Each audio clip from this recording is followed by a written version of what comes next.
नमस्कार, आप देख रहे हैं 24 न्यूज। मैं हूं आपके साथ पूर्णिमा। बुलेटिन में सबसे पहले बात करेंगे महाराष्ट्र में मराठी भाषा को लेकर मचे बवाल की। दरअसल 1 मई से रिक्शा और टैक्सी चालकों के लिए मराठी भाषा को अनिवार्य बनाने का निर्णय लिया गया है, जिसको लेकर गैर मराठी ऑटो और टैक्सी चालक बेहद नाराज चल रहे हैं।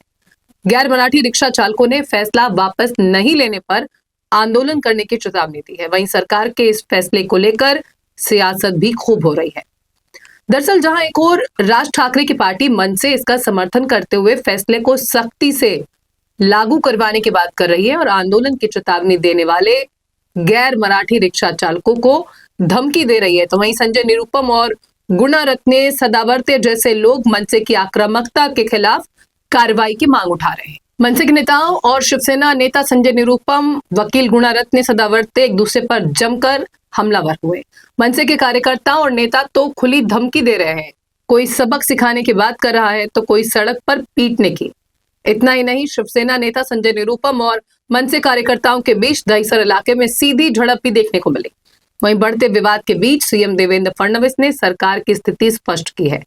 उन्होंने संतुलित रुख अपनाते हुए कहा कि भाषा के नाम पर किसी के साथ हिंसा या जबरदस्ती नहीं की जाएगी, बल्कि सरकार चालकों को मराठी सीखने में मदद करेगी।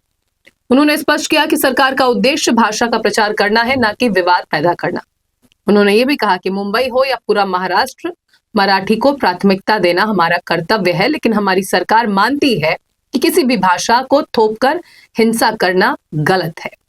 जिन चालकों को मराठी नहीं आती उन्हें हम मराठी भाषा सिखाएंगे। इसके लिए विशेष प्रशिक्षण की सुविधा उपलब्ध कराई जाएगी ताकि किसी पर अन्याय न हो। वहीं मनसे की धमकी के बाद संजय निरुपम ने पलटवार करते हुए कहा कि वो किसी भी तरह की धमकी से डरने वाले नहीं हैं। उन्होंने कहा कि मराठी का विरोध नहीं है, बल्कि मेरी आपत्ति इतनी है कि किसी की आजीविका छीनना किसी भी तरह से जायज नहीं हो सकता। वहीं महाराष्ट्र में रिक्शा और टैक्सी चालकों के लिए मराठी भाषा अनिवार्य करने के फैसले पर एडवोकेट गुणारत्ने सदावर्ते और महाराष्ट्र नवनिर्माण सेना के बीच विवाद गहरा गया है। सदावर्ते द्वारा इस फैसले का विरोध किए जाने के बाद मनसे नेताओं ने उन पर पलटवार किया।